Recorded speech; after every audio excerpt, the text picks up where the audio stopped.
Hello बच्चों, कैसे हैं। केमिकल काइनेटिक्स का लेक्चर सेकंड शुरू करवा रही हूँ अभी मैं आपको। तो फर्स्ट लेक्चर में हमने किया था कि रेट ऑफ रिएक्शन क्या होता है, हम किसी भी रिएक्शन का जो रेट है, रेट एक्सप्रेशन जो है वो कैसे दिखाते हैं। उसमें हम rate of appearance of the product and rate of disappearance of reactant कैसे शो करते हैं। ठीक है, ये हमने किया था। उसके न्यूमेरिकल्स भी हमने किए थे एक न्यूमेरिकल चलो मैं आपको अभी और करवा देती हूँ, लेकिन फिर उसके बाद हम करेंगे factors which are affecting the rate of reaction. ठीक है, तो जैसे हम रेट एक्सप्रेशन जो हम दिखाते हैं, एक बार हम फिर से ले लेते हैं वही चीज़। एक बार मैं थोड़ा सा रिपीट कर देती हूँ उस पॉइंट को, ताकि आप अपने फ्लो में आ जाए। जैसे मान लीजिए हमारे पास रिएक्शन है 2A + B, it gives 4C + D। ये कोई भी एक रिएक्शन है, ठीक है। और इस रिएक्शन का जो रेट है, रेट ऑफ रिएक्शन, ये हमें दे दिया कि 5 × 10⁻⁻⁴ मोल पर लीटर पर सेकंड, ये आपको दे दिया है। हमें क्या निकालना है, हमें निकालना है rate of disappearance, rate of disappearance of A, एक तो हमें ये निकालना है, और दूसरा हमें निकालना है यहाँ पर rate of appearance, rate of appearance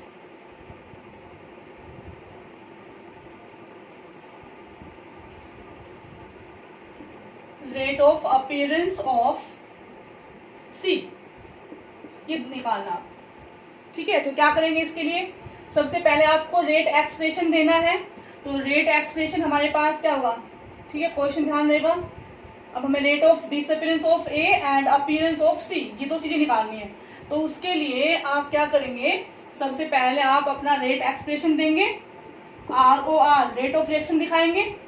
and rate of reaction कैसे दिखाना आपको, -1/2 कोफिशिएंट डिवाइड में गया, change in concentration of A upon change in time, ये हो गया।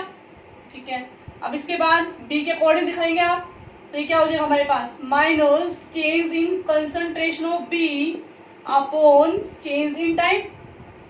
एंड उसके बाद हम दिखाएंगे प्रोडक्ट के अकॉर्डिंग, तो ये क्या हो जाएगा हमारे पास 1/4 change in concentration of C upon change in time, and which is equal to the change in concentration of D upon change in time. ये हो गया हमारे पास रेट एक्सप्रेशन। अब इसके बाद रेट आपको दिया हुआ है, गिवन है रेट हमारे पास।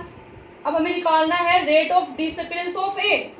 ठीक है, तो ए के अकॉर्डिंग अगर हम रेट दिखाएं, तो रेट हमारे पास क्या है, rate is equal to the -1/2 and change in concentration of A upon change in time. और रेट की जो वैल्यू है वो आपको दे रखी है, वो कितनी है हमारे पास, 5 × 10⁻⁻⁴ है। अब यहाँ से आपको क्या निकालना है, रेट ऑफ डिसअपीयरेंस ऑफ ए, ये वाली चीज निकालनी है आपको। तो ये क्या हो जाएगा हमारे पास, change in concentration of A upon change in time, ये चीज आपको निकालनी है। अब ये चीज मत सोचना कि आप ये नेगेटिव वैल्यू दिखा रहे हैं, हम नेगेटिव नहीं है, ये मैंने पहले ही बताया था आपको फर्स्ट लेक्चर में। ये क्या शो कर रहा है कि जो ये रिएक्टेंट है उसकी कंसंट्रेशन डिक्रीज हो रही है, तो डिक्रीज होने का रेट क्या है वो हम यहाँ पे दिखा रहे हैं।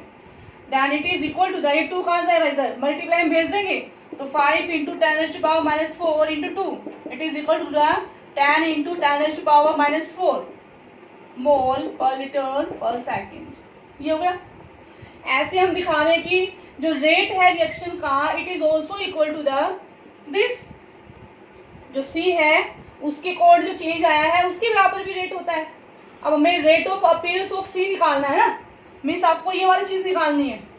ये क्या है हमारे पास, रेट ऑफ अपीयरेंस ऑफ सी। तो ये कैसे निकलेगा, इस 4 को हम इधर भेज देंगे, मीन्स रेट से मल्टीप्लाई कर देंगे, तो rate of appearance of C, ये हो गया हमारे पास।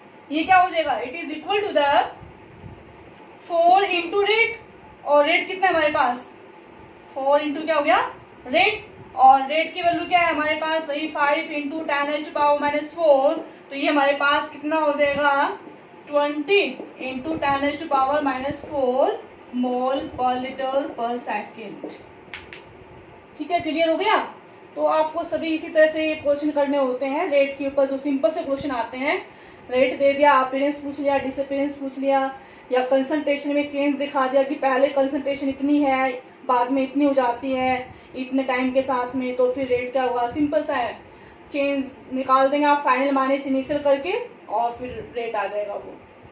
तो सिंपल से न्यूमेरिकल्स बनते हैं इसके ऊपर, रेट के ऊपर ये। अब इसके बाद जो नेक्स्ट टॉपिक हम अब शुरू करवा रहे हैं वो आता है हमारे पास factors affecting rate of reaction. Rate जो है रिएक्शन का, उसको कौन कौन से फैक्टर्स अफेक्ट करते हैं, किन किन फैक्टर्स पे रेट डिपेंड करता है, फैक्टर्स करते हैं अभी हम। Factors affecting rate of reaction, कौन कौन से फैक्टर्स आते हैं। पहला फैक्टर आता है हमारे पास नेचर ऑफ रिएक्टेंट। रिएक्टेंट का नेचर कैसा है ये चीज हम दिखाते हैं पहले।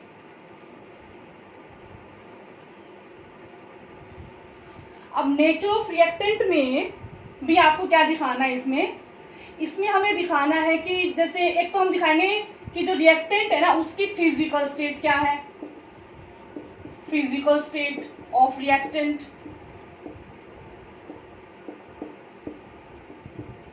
अब देखिए रेट जो है ना वो किस पे डिपेंड करता है, मैं आपको एक बार इससे पहले छोटा सा पॉइंट बता रही हूँ कि रेट जो है हमारे पास, मान लो कोई भी एक सब्सटेंस है, ये एक रिएक्टेंट है और इसके जो पार्टिकल्स हैं ये इसके पार्टिकल्स हैं ये, और जो दूसरा सब्सटेंस है ये इसके पार्टिकल्स हैं। इनके बीच में जब आपस में कोलिजन होगा, आपस में ये कोलाइड करेंगे, आपस में टकराएंगे, तभी तो प्रोडक्ट बनेगा ना। प्रोडक्ट कब बनेगा, जब ये रिएक्टिंग जो पार्टिकल्स हैं आपस में कोलाइड करेंगे तभी प्रोडक्ट बनता है। जितनी जल्दी कोलिजन करेंगे, जितना अच्छे से कोलाइड करेंगे ये, उतना ही प्रोडक्ट जल्दी बनेगा, और जितने ज्यादा कोलिजन होंगे उतना ही रेट बढ़ेगा, उतना ही जो रिएक्शन है वो फटाफट से प्रोडक्ट में कन्वर्ट हो जाएंगे रिएक्टेंट्स फिर। तो जो रिएक्शन का जो रेट है वो मेनली मतलब किस पे डिपेंड करता है, वो डिपेंड करता है कोलिजन फ्रीक्वेंसी पे डिपेंड करता है। ये जो चीज है ये हम लास्ट में आएगा, वैसे तो टॉपिक हमारे पास एक आएगा कोलिजन थ्योरी। तो कोलिजन थ्योरी में ये बताया हुआ है कि जो रेट है रिएक्शन का, रेट ऑफ रिएक्शन जो है, रेट ऑफ रिएक्शन वो किस पे डिपेंड करता है, वो कोलिजन फ्रीक्वेंसी पे डिपेंड करता है।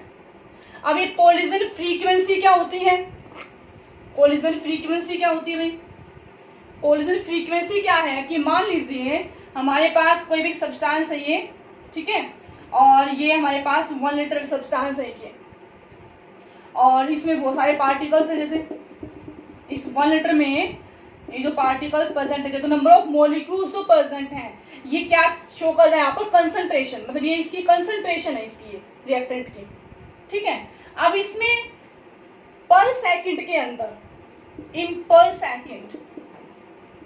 सेकंड के अंदर कितने कोलिजन हुए हैं, the number of collisions occurs in per second in 1 litre volume of a substance. 1 litre volume अगर हम लेते हैं किसी भी रिएक्शन मिक्सचर का, हमने एक सब्सटेंस लिया है, यहाँ पर कुछ ए टाइप के पार्टिकल्स, कुछ बी टाइप के पार्टिकल्स हैं, और इन रिएक्टिंग मिक्सचर का जो हमने वॉल्यूम लिया है वो 1 लीटर लिया है, मीन्स ये कंसंट्रेशन हो गई है। अब इसमें पर सेकंड के अंदर कितने कोलिजन हुए हैं आपस में, ए और बी पार्टिकल्स जो हैं उनके बीच में नंबर ऑफ कोलिजन कितने हुए हैं, वो क्या कहलाती है, collision frequency. The number of collision occurs in 1 liter reaction mixture in per second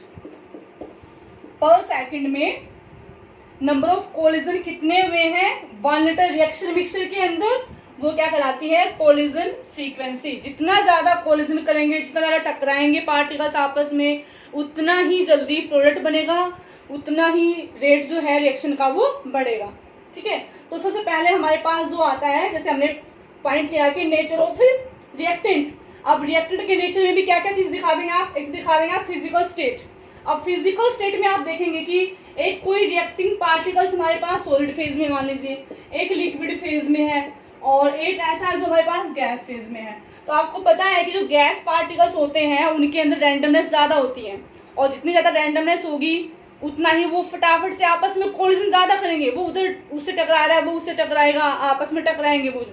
तो जितना गैस फेज में होगा उतना ही कोलिजन ज़्यादा दिखाएगा, और जितनी ज़्यादा कोलिजन फ्रीक्वेंसी होगी उतना ही रेट ऑफ रिएक्शन भी क्या होगा, इंक्रीज होगा।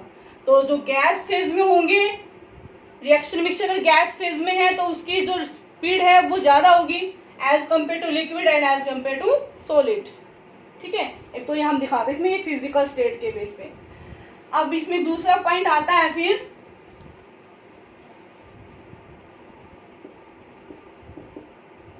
Nature of bonding.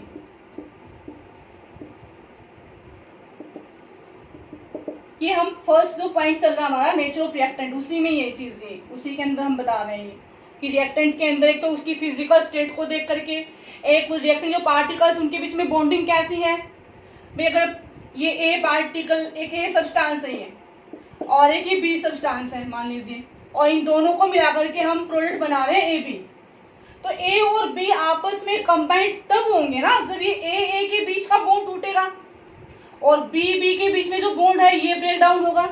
ये बॉन्ड टूटेंगे तभी ए और बी आपस में कंबाइंड होंगे, अदरवाइज तो क्या है, ये स्टेबल है, ये जो ए सब्सटेंस वो अपने आप में स्टेबल है, ये अपने आप में स्टेबल है, तो ये आपस में कंबाइंड क्यों होंगे, तो ये बॉन्ड ब्रेक होंगे तभी ये आपस में कंबाइंड होकर के ए बी प्रोडक्ट बनेगा। ठीक है, और ये ब्रेक जितनी जल्दी हो जाएंगे उतना ही जल्दी कोलिजन करेंगे, और जितना जल्दी कोलाइड करेंगे उतना ही स्पीड क्या होगी, प्रोडक्ट बनने की ज्यादा हो जाएगी। अब ये बॉन्ड जल्दी कब टूटेगा, जब ये वीक होगा। तो अगर बॉन्ड जो है, बॉन्डिंग का नेचर अगर वीक है रिएक्टिंग पार्टिकल्स के बीच में, तो जितना वीक होगा उतना ही जल्दी ब्रेक, और जितना जल्दी ब्रेक होगा उतना ही जो रिएक्टिंग पार्टिकल्स है उनके बीच में कोलिजन उतने ही ज्यादा होंगे, और जितने ज्यादा कोलिजन होंगे उतना ही रेट क्या होगा, ज्यादा होगा। ठीक है, तो इस तरह से हम ये नेचर ऑफ बॉन्डिंग के बेस पे दिखाते हैं, जितना वीक बॉन्ड होगा उतना ही रेट क्या होगा, फास्ट हो जाएगा रिएक्शन का। ठीक है, अब इसी में ही रिएक्टेंट पार्टिकल्स जो है उसके नेचर के अंदर ही एक थर्ड पॉइंट और हम दिखाते हैं, सरफेस एरिया। रिएक्टेंट पार्टिकल का सरफेस एरिया कैसा है उस पे भी रेट डिपेंड करता है। अब सरफेस एरिया पता है आपको, ये चीजें तो आपने बहुत सारी प्रोसेस में पढ़ी है, आपने जो सरफेस केमिस्ट्री पढ़ी थी उसमें भी आपने बताया था कि जो एडजॉर्प्शन जो प्रोसेस है वो भी किस पे डिपेंड करता था, सरफेस एरिया पे डिपेंड करता है डायरेक्टली। जितना ज़्यादा सरफेस एरिया होगा उतना ही एडजॉर्प्शन ज़्यादा था। तो यहाँ पर भी रेट, मतलब कोई भी रिएक्शन हो, किसी भी तरह की रिएक्शन है, सरफेस एरिया जितना हाई होता है उतना ही रेट फास्ट होता है। क्यों, क्योंकि सरफेस एरिया ज़्यादा होने, जैसे एक तो हमारे पास सब्सटेंस है सॉलिड फॉर्म में, और एक हमारे पास है पाउडर फॉर्म में। एक तो हमारे पास सॉलिड फॉर्म में है सब्सटेंस, एक हमारे पास पाउडर फॉर्म में है। जो पाउडर फॉर्म में सब्सटेंस है उसके पास में एक्टिव साइट ज्यादा है, और जितनी ज्यादा एक्टिव साइट होंगी उतना ही जल्दी वो रिएक्ट करेगा। अब कॉमन सा एग्जांपल आप लेते हैं, जैसे कि एक तो हमारे पास है फाइन चिप्स ऑफ वुड, और एक हमारे पास है लॉग ऑफ वुड। तो दोनों में से अगर आप बर्निंग करते हैं तो बर्निंग फास्टर किस में होगी, जो चिप्स ऑफ वुड है वो बहुत फास्टली जलेगा, उसकी बर्निंग जो बहुत ही फास्ट होती है, एंड जो लॉग ऑफ वुड है वो बहुत ही स्लो स्पीड से जलता है वो। तो जो बर्निंग की जो स्पीड है वो क्या हो जाती है, उसकी स्लो हो जाती है, तो उसकी स्पीड स्लो हो गई। ठीक है, तो सरफेस एरिया जितना ज्यादा होता है उतना ही रिएक्शन की स्पीड क्या हो जाती है, हाई हो जाती है। तो ये हम रिएक्टेंट जो है उनके नेचर के बेस पे हम ये 3 पॉइंट दिखाते हैं। फिजिकल स्टेट कैसी है उसकी, रिएक्टिंग पार्टिकल्स की जो बॉन्डिंग है वो कैसी है, और उसका सरफेस एरिया कैसा है। ठीक है। तो फिजिकल स्टेट गैसेस फॉर्म में होंगे तो फास्टर रेट होगा, लिक्विड के कंपैरिजन में लिक्विड जो है वो ज़्यादा दिखाते हैं सॉलिड के कंपैरिजन में। बॉन्डिंग जितना वीक होगा रिएक्टिंग पार्टिकल्स के बीच में उतना ही जल्दी कोलिजन करेंगे, जितना ज़्यादा कोलिजन होगा उतना ही रेट फास्टर हो जाता है। एंड सरफेस एरिया भी जितना हाई हुआ उतना ही रेट क्या होगा, इंक्रीज होगा, क्योंकि एक्टिव साइड बढ़ गई है।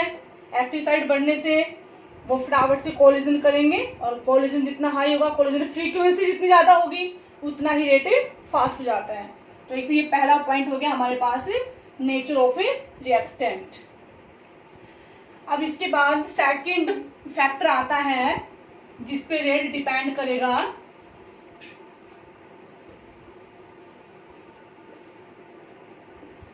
सेकंड फैक्टर है हमारे पास concentration, concentration of a reactant. ठीक है, अभी अभी मैंने बताया था कि जो रेट है it is depend on the collision frequency, collision frequency पे डिपेंड करता है according to the collision theory. ठीक है, अब कोलिजन जितने ज्यादा होंगे, मतलब कोलिजन फ्रीक्वेंसी क्या है अभी बताया था मैंने आपको कि पर सेकंड में हमारे पास एक 1 लीटर रिएक्शन मिक्सचर है, उसमें पर सेकंड में कितने नंबर ऑफ कोलिजन हुए हैं वो क्या है, कोलिजन फ्रीक्वेंसी। और कोलिजन फ्रीक्वेंसी जितनी ज्यादा होगी उतना ही रेट क्या होगा, हाई होगा। ठीक है, अब एक कंसंट्रेशन जितनी ज्यादा रखेंगे हम रिएक्टेंट की उतना ही कोलिजन ज्यादा दिखाएंगे ना पार्टिकल्स आपस में, उतना ही कोलाइड अच्छे से करेंगे, ज्यादा करेंगे पार्टिकल्स, और उतना ही जल्दी से रिएक्शन जो है वो हमारी कंप्लीट हो जाती है, जो स्पीड है वो इंक्रीज हो जाएगी। तो कंसंट्रेशन जितनी इंक्रीज करेंगे means rate of reaction is directly proportional to the concentration of a reactant. क्योंकि कंसंट्रेशन इंक्रीज करते हैं तो कोलिजन क्या हो जाते हैं, कोलिजन इंक्रीज होते हैं, कोलिजन क्या होंगे, इंक्रीज होंगे। जितने कोलिजन बढ़ेंगे उतना ही क्या होगा, रेट बढ़ेगा। ठीक है, तो कंसंट्रेशन बढ़ने पर रेट क्या जाता है, इंक्रीज जाता है। इसके बाद नेक्स्ट आता है हमारे पास, नेक्स्ट जो पॉइंट है फैक्टर जो है कैटालिस्ट। कैटलिस्ट भी रिएक्शन की स्पीड को, वैसे देखें हम तो कैटलिस्ट होता है 2 टाइप के, पता है आपको, ये आपने पहले भी पढ़ा है। ये 2 टाइप के होते हैं, ये एक होते हैं पॉजिटिव कैटलिस्ट और एक होते हैं नेगेटिव कैटलिस्ट। पॉजिटिव कैटलिस्ट क्या करते हैं, ये स्पीड को, रेट को इंक्रीज करते हैं, ये इंक्रीज करेंगे। एंड जो नेगेटिव कैटलिस्ट हैं ये स्पीड को क्या करते हैं, डिक्रीज करते हैं। ये तो डिपेंड करेगा कि आपने रिएक्शन की स्पीड को इंक्रीज करना है कि डिक्रीज करना है। अगर इंक्रीज करना है तो कौन सा वाला कैटलिस्ट लेंगे आप, पॉजिटिव कैटलिस्ट लेंगे रिएक्शन की स्पीड को इंक्रीज करने के लिए। अभी जो पॉजिटिव कैटलिस्ट जो है ये कैटलिस्ट क्या करते हैं ऐसा कि रिएक्शन की स्पीड बढ़ जाती है। ठीक है, तो ये क्या करते हैं, पॉजिटिव जो कैटलिस्ट हैं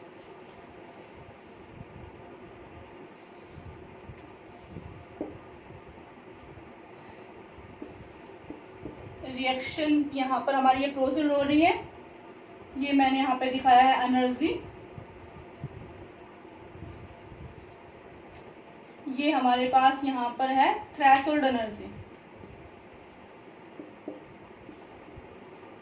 अब ये थ्रेशोल्ड एनर्जी क्या होती है, अब देखो रिएक्टिंग जो पार्टिकल्स हैं उनको कोलाइड होना, जितने कोलिजन ज्यादा होंगे रेट हाई, हमने बोल दिया ये बात। तो लेकिन कोलिजन होने के लिए उनके पास प्रॉपर एनर्जी तो होनी चाहिए ना, भी आपस में कोलाइड कर रहे हैं, इधर उधर भागेंगे तो कोलिजन होगा।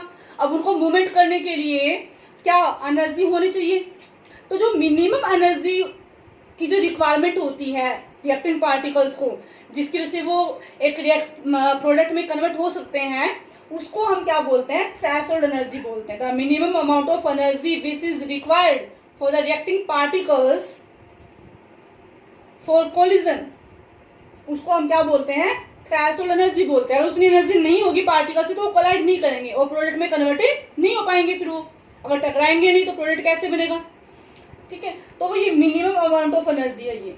और अगर उतनी एनर्जी उनके पास नहीं है तो क्या करते हैं, हमने जैसे कई बार देखते हैं कि कुछ रिएक्शन हम करवाते हैं तो रूम टेम्परेचर पे वो रिएक्शन पॉसिबल नहीं हो पाती हैं, तो उसके लिए अगर हम उनको थोड़ा सा हीट करें, बर्नर पे अगर उसको हम हीट करते हैं या फिर सनलाइट की प्रेजेंस में अगर हम रखते हैं, डार्क में वो पॉसिबल नहीं हो पा रही है, हमने सनलाइट की प्रेजेंस में रखा तो वो रिएक्शन हो जाती है आसानी से।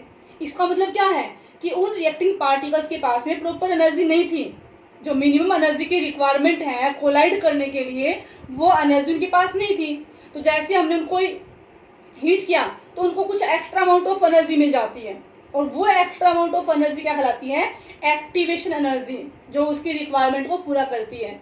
उस एनर्जी को लेकर के उन रिएक्टिंग पार्टिकल्स की एनर्जी थ्रेशोल्ड के इक्वल आ जाती है। ठीक है, तो जैसे यहाँ पर मैं इसको ग्राफिकली दिखा दूं पहले, तो जैसे हमने ये बना दिया, ये रिएक्टेंट है, ये प्रोडक्ट में कन्वर्ट हो गया है।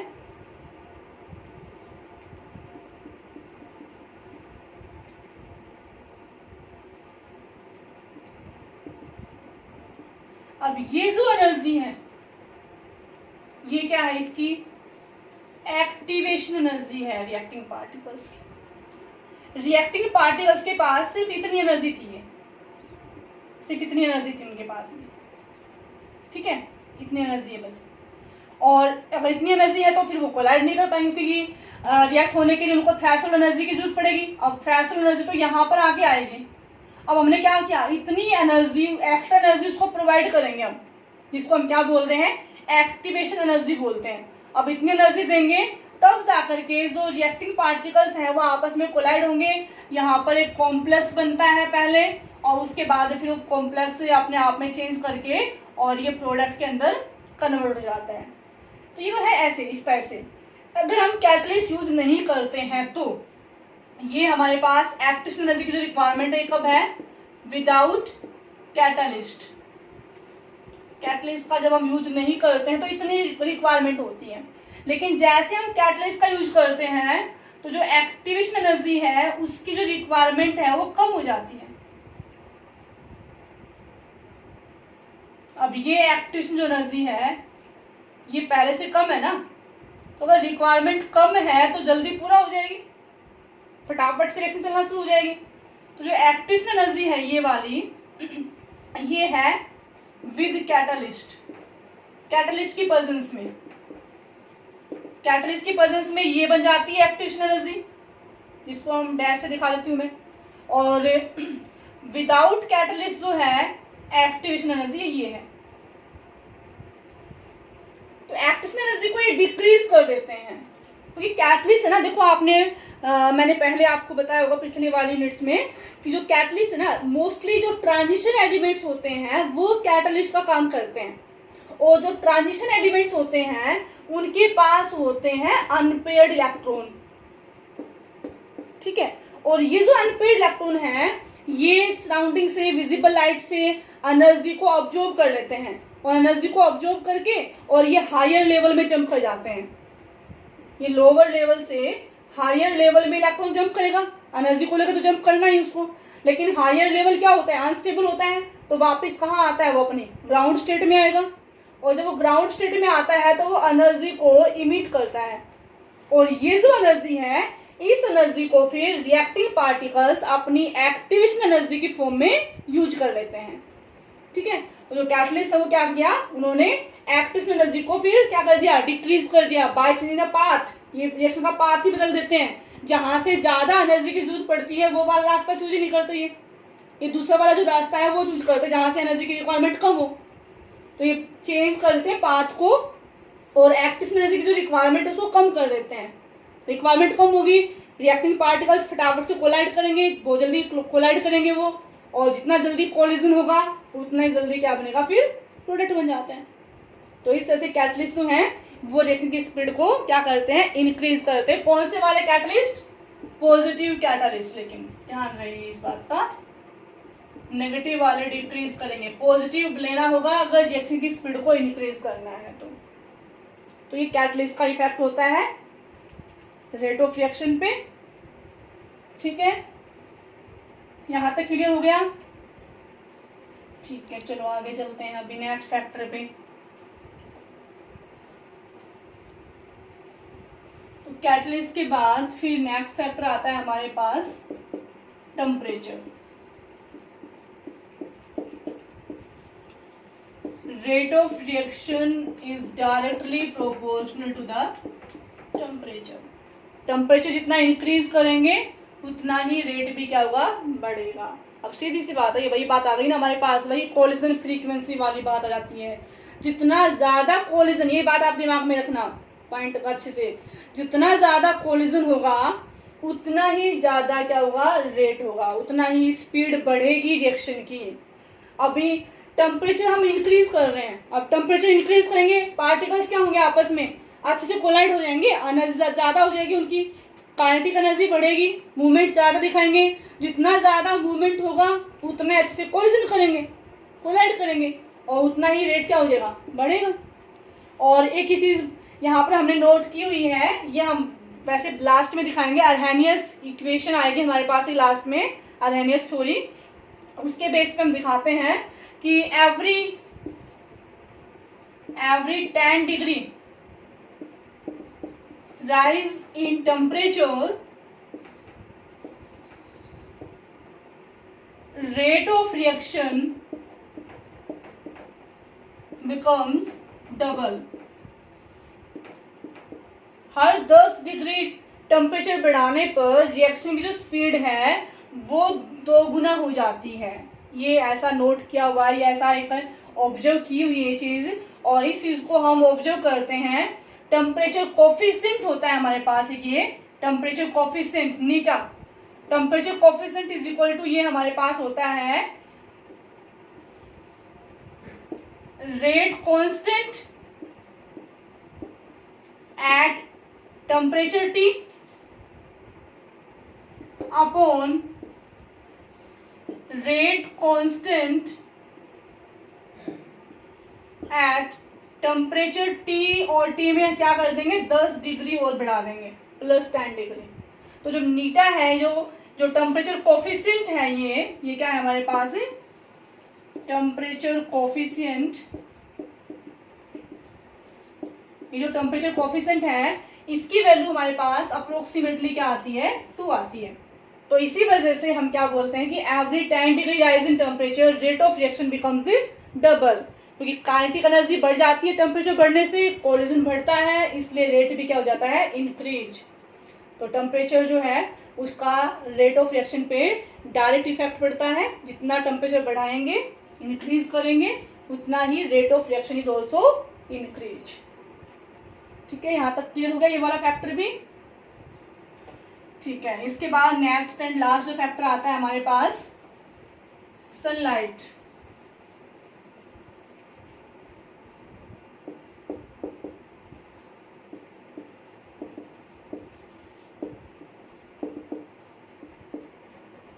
ठीक है, अब बहुत सारी ऐसी रिएक्शन जो फोटोकेमिकल रिएक्शंस होती हैं, फोटोकेमिकल रिएक्शन, जो फोटोकेमिकल रिएक्शंस हैं वो सनलाइट के प्रेजेंस में ही कैरिड आउट होती हैं। अगर आपने डार्क में करवाई हुई रिएक्शन तो डार्क में उनकी जो स्पीड है वो बहुत ही स्लो होती है। जैसे हमारे पास है, जब हम हाइड्रोजन और क्लोरीन को आपस में कंबाइन करवाते हैं देन इट फॉर्म HCl। लेकिन अगर ये रिएक्शन हमने करवाई डार्क में तो इसकी जो स्पीड है वो बहुत ही स्लो होती है। ठीक है, लेकिन यही रिएक्शन अगर हम करवाते हैं in the presence of sunlight, UV light की प्रेजेंस में हमने करवा दी है, ठीक है, तो उस टाइम इसकी जो स्पीड है वो फास्ट हो जाती है। तो बहुत सी ऐसी रिएक्शंस हैं जो सनलाइट की प्रेजेंस में होती हैं, क्योंकि वही बात आती है, सनलाइट की प्रेजेंस से उनको क्या मिलती है, एक्टिवेशन एनर्जी मिलती है। जो सनलाइट है ये क्या प्रोवाइड करता है, सनलाइट जो है ये उनको एक्टिवेशन एनर्जी प्रोवाइड करता है ये, क्योंकि पहले उनकी जो रिएक्शन है ना रूम टेम्परेचर पे डार्क में, उनके पास प्रॉपर एनर्जी नहीं थी। अब प्रॉपर एनर्जी नहीं होगी तो वो कोलाइड नहीं करेंगे, वो इफेक्टिवली कोलाइड नहीं कर पाएंगे आपस में अच्छे से। तो क्या है, हमने जब सनलाइट दी तो जो सनलाइट है वो क्या करती है, वो उनको एक्स्ट्रा अमाउंट ऑफ एनर्जी देती है, जिसको हम क्या बोलते हैं, एक्टिवेशन एनर्जी बोलते हैं। और उस एनर्जी को लेकर के रिएक्टिंग पार्टिकल्स जो हैं वो कोलिजन करेंगे और कोलाइड होकर के प्रोडक्ट में कन्वर्ट हो जाते हैं। मीन्स रिएक्शन जो स्पीड है वो इंक्रीज हो जाती है। ठीक है, तो ये कुछ फैक्टर्स हैं हमारे पास जो कि रेट को अफेक्ट करते हैं। ठीक है, आज के लिए इतना ही है, कल फिर नेक्स्ट टॉपिक करते हैं इसके बाद में। ठीक है, पढ़ते रहना बेटा, अपना ध्यान रखना है, अपनी सेहत का ध्यान रखना है, क्योंकि टाइम ऐसा चल रहा है ये। ठीक है, तो अच्छे से अपना काम करिएगा और सेहत का ध्यान जरूर रखना है, क्योंकि स्वस्थ रहेगा इंडिया तभी तो बढ़ेगा India. Okay, bye, take care.